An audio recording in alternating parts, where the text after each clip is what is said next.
Pessoal da torcida tricolor, estamos começando mais um Taticamente Falando e para analisar a chegada do Everton, aí o último reforço do São Paulo, o último não, o mais recente reforço do São Paulo, até porque o Raí, né, se continuar não gastando tanto, o Raí, não esse Raí, o Raí de verdade, nosso Raí, esse aqui é o Raí de mentira, é o fake Raí, e o Raí de verdade, ele trouxe aí alguns jogadores bem caros. Não vai contratar mais ninguém. Mais ninguém, porque eles falou que ia contratar mais gente, mas acho que esse é bom, enfim. E nós vamos falar um pouquinho o que muda aí com o Everton. E a gente já pode até incluir o Carneiro, que está ainda se recuperando, e a gente espera que se recupere rapidamente. Bom, em relação à contratação do Everton, né, é um jogador muito bom. Eu achei até estranho, né, o São Paulo conseguir viabilizar isso tão rápido, porque ele era titular no Flamengo. Foi um jogador muito importante nas últimas 2 temporadas pela equipe do Rio de Janeiro, e achei estranho assim, o São Paulo conseguir rapidamente contratar ele e sem tanta dificuldade, né? A gente não viu o Flamengo colocar tantas barreiras assim no negócio. O Everton é um cara muito versátil, eu acho que isso é muito importante, né? A gente falava em relação ao Lisieiro, que pode jogar como meio campista, pode jogar como lateral, pode jogar como ala. É importante você ter jogadores que jogam em várias posições e podem exercer funções diferentes, né? Ainda mais o Gui. O Gui adora isso, igual né? Que já jogou, já desenhou o São Paulo em 3 esquemas diferentes. O Everton pode jogar, se o Aguirre optar por jogar no 4-1-4-1, ele pode jogar nas 2 pontas, tanto na esquerda quanto na direita, pode jogar por dentro também, como joga, por exemplo, o Lisieiro, ou pode jogar aberto, como joga Valdívia, ou como joga Marcos Guilherme. É tudo uma questão de característica de cada jogo e do que ele vai precisar contra cada adversário. Ele não é um goleador. Não é um cara que faz muitos gols, né? A média dele até no Flamengo acho que era de 1 gol a cada 6 ou 7 jogos, né? Nossa produção foi a produção perecínica, né? Que sempre vai atrás dos números. E não é um cara que faz muitos gols, né? Então o torcedor do São Paulo não pode esperar que tá chegando um goleador aí, não. É um cara que vai contribuir muito para armar as jogadas, né? Então se a gente pensa no São Paulo nesse 4-1-4-1 dos jogos contra o Corinthians, por exemplo, ele pode jogar nas beiradas, pode jogar por dentro. Se a gente pensa no time como contra o Rosário, com 3 zagueiros, 3 meio-campistas, os alas, ele pode jogar tanto na ala como pode jogar no meio-campo. É um cara que tem um bom passe, uma boa visão de jogo. Tem uma idade avançada, entre aspas, 29 anos. Você falou da questão dos valores, o São Paulo não vai recuperar o que investiu nele, né? Mas eu acho que nesse momento talvez não tenha tanto que pensar nisso. Eu acho que o Raí tá pensando exatamente, cara, eu preciso resolver o problema do time agora. Exato. Né? Até porque você tem outros caras que você pode vender dentro do elenco e ganhar esse dinheiro para compensar, né, esse lado. Militão, Lisieiro, Arboleda, Brenner. Se renovar, né? Sim. A gente acredita que sim, o São Paulo está meio otimista, não creio que o Militão vai fugir ao caráter de recompensar o time que, no caso do Militão, é mais grave, porque não foi o São Paulo apenas deu oportunidade no time titular e revelou o jogador para o mundo, né? Sim. Não é o caso do cara que observou na base, que eu também acho errado o cara sair sem o grupo receber nada, mas mais compreensível. Mas é uma questão mais diferente, né? Mais compreensível você buscar um cara lá da base e tal. E em relação ao Everton, né, é diferente, por exemplo, do Carneiro, que o São Paulo contratou, também chegou, já foi apresentado, porque é um cara que está se recuperando, porque é um cara que a gente conhece, viu jogar e tal, e sabe do potencial. Me causou muita estranheza essa contratação do Carneiro, porque ele é um jogador muito jovem, que está parado há muito tempo, joga num time pequeno, de uma liga pequena.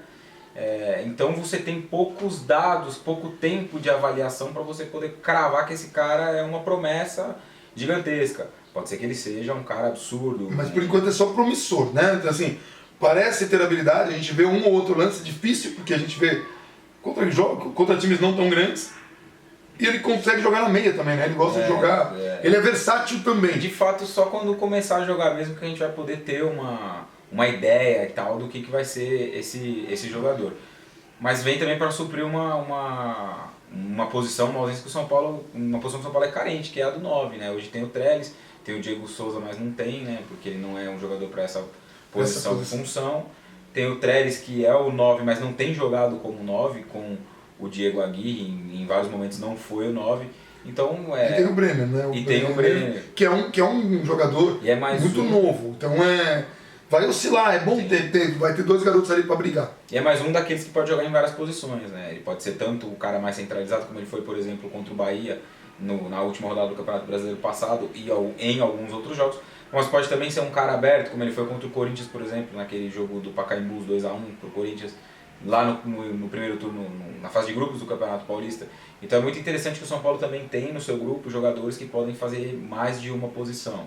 Já citei aqui o Lisieiro, Petros e Jusilei podem jogar tanto de primeiro como de segundo volante, isso também se aplica ao Hudson. Os zagueiros se mostraram bem na situação de jogar em linha de 3, mas jogar também em dupla, Militão e Arboleda e Bruno Alves, Rodrigo Caio e Arboleda, em outro momento Rodrigo Caio e Bruno Alves. Caraca, o São Paulo hoje é um camaleão, né? Quer dizer, Sim. é o David Bowie do futebol, assim, Não, o time tem muito versátil, né? É muito importante você ter muitos jogadores que possam fazer diferentes funções, diferentes posições. E tem também os caras que dentro de uma mesma posição são de funções distintas. Reinaldo e Edmar, por exemplo. Edmar é um lateral mais defensivo, o Reinaldo é um cara que contribui mais ofensivamente. Se a gente pensa do lado direito, cabe a mesma coisa. O Militão, quando joga por ali, é um cara com mais atribuições defensivas do que ofensivas.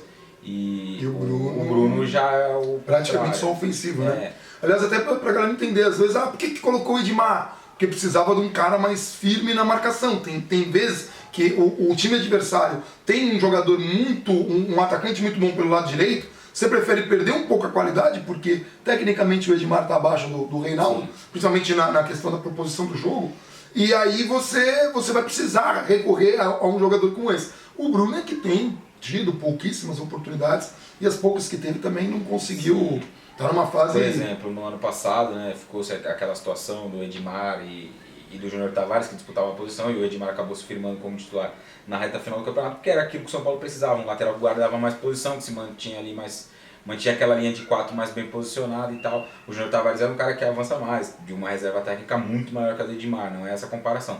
Mas sim é o que cada um pode entregar contra cada adversário, contra cada estilo de jogo que vai pedir. Por exemplo, o São Paulo estreou contra o Paraná. Não precisaria ter 2 laterais defensivos, podem ter 2 laterais que saiam mais. Para o jogo seguinte contra o Ceará, já é um outro tipo de jogo, é um jogo fora de casa, contra um time que está subindo, que vai ter aquele apoio da torcida, talvez vai abafar um pouco o São Paulo. Então cada jogo pede uma coisa, um clássico fora de casa pede uma coisa, um clássico em casa pede outra. Você jogar contra o Flamengo fora e contra o Grêmio em casa são outros jogos. Então é importante você ter um elenco que te dê essas opções, que você possa mudar sem mudar tanto a característica do time, do coletivo. Você pode mudar nas peças e conseguir encaixar em cada jogo dessa forma. E tem uma coisa, a gente fala do Militão, né? O Militão é um exemplo dessa versatilidade, porque ele está improvisado na lateral direita. E a gente às vezes até esquece que ele está improvisado. Tanto que com o Regis, o Militão pode se deslocar ali para a zaga, né? E até ter uma função diferente, a função original dele, que é zagueiro aí. E foi como ele foi... O Rosário, né? Quando ele, como jogou contra o Rosário e como ele jogou com o Rogério também, né? Que ele jogou contra o Palmeiras, se eu não me engano, o São Paulo jogou com 3 zagueiros. E o Militão foi um deles. E aí teve aquele jogo contra o Cruzeiro que ele jogou como primeiro volante. Então é um cara que ele pode jogar em várias posições. O Vitória. Contra o Vitória. Contra A produção aqui está muito afiada. E naquele jogo contra o Cruzeiro, muita gente criticou, né, a decisão do Dorival de ter colocado o Militão como primeiro volante naquele jogo. E se mostrou justificado jogos depois, né, com a sequência que foi andando do campeonato. Porque o Jusilei vivia um momento de muita instabilidade, um pouco acima do peso e tal, visivelmente fora da melhor condição física e muito lento na saída de bola, né? Contribuía muito pouco, era o mesmo problema que a gente comentava que o São Paulo tinha no começo desse ano, com Petros e Jusilei na dupla de volantes, uma dupla de volantes muito pesada, muito lenta para sair jogando. Ele colocando o Militão naquele jogo, ele tentou ter mais versatilidade na saída, mais velocidade para soltar a bola mais rápido. Não conseguiu, o Militão não foi bem, é bem verdade, aquele jogo foi um jogo muito complicado também, o São Paulo venceu, mas jogou muito mal contra o Cruzeiro aquele dia. E às vezes é circunstancial também. Sim. Gente, às vezes não é o técnico fez a armação correta e o jogador pode estar num dia ruim, às vezes acontece, o jogador não entrou no jogo, né? A gente teve um exemplo aí até na Champions, o Marcelo, que é um bom lateral esquerdo, um dos melhores do mundo, e ele tomou um baile do, como é que chama o jogador? Do Douglas Costa, que foi em cima dele tudo, né? Então assim, às vezes mas o técnico tinha como prever, não dá pra prever uma coisa dessa. O jogador teve por alguma razão, não entrou no jogo. São as partes imponderáveis do imponderável. Do futebol. Tem muito isso, é aquele jogador que errou um lance, perdeu a confiança. Tem muito disso no futebol. E como o Raí falou, nós temos aí uma série de variações, um monte de formas de montar o time, e para saber tudo isso, para saber como que o São Paulo vai jogar, ou por que jogou de um jeito e não jogou de outro, ou qual foi a ideia do técnico, o que deu errado, continue assistindo aqui, taticamente falando, todas as segundas, às 21 horas. Você tinha alguma conclusão alguma pergunta que você queria deixar para a galera comentar aí?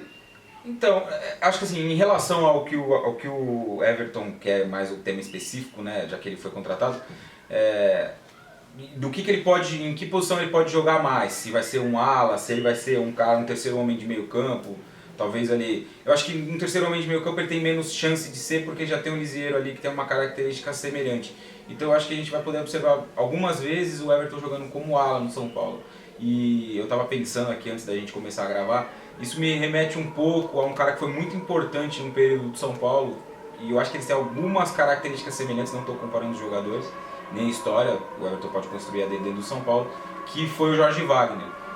Eu acho que eles têm algumas características semelhantes, né, dessa versatilidade, de poder ser ala, poder ser meio campista e tal, eu acho que ele pode ser um cara... Bola parada também. Ele pode ser um cara muito importante nesse sentido. E o Wagner, esse deixa até saudades, porque olha, toda vez que vai cobrar um escanteio, você fala, ei... Aquele gol de falta em São Januário que ele fez contra o Vasco. Então é isso, deixa aí seus comentários que posição você acha que o Wagner vai jogar. E o Everton, o Wagner não vai jogar em lugar nenhum, o Wagner já encerrou, né? E antes, né, aqui a produção toda tá afiadíssima, eu sempre tenho que lembrar, mas o Everton, tá? Coloque aí nos comentários que posição que dá. Dê seu like que ajuda o vídeo, compartilhe e não se esqueça que na descrição tem aí os bonés, a gente sempre fala os bonés aqui, os bonés. A galera pergunta por que 12 títulos internacionais do São Paulo, também é a soma do 633 e também é o número do torcedor, tá? É isso, galera. Acompanhe nossos vídeos, dê o like, compartilhe e não esqueça, toda segunda-feira, 21 horas, Taticamente Falando com o Raí Monteiro. Um abração pra todo mundo. Valeu, galera. E até o próximo vídeo.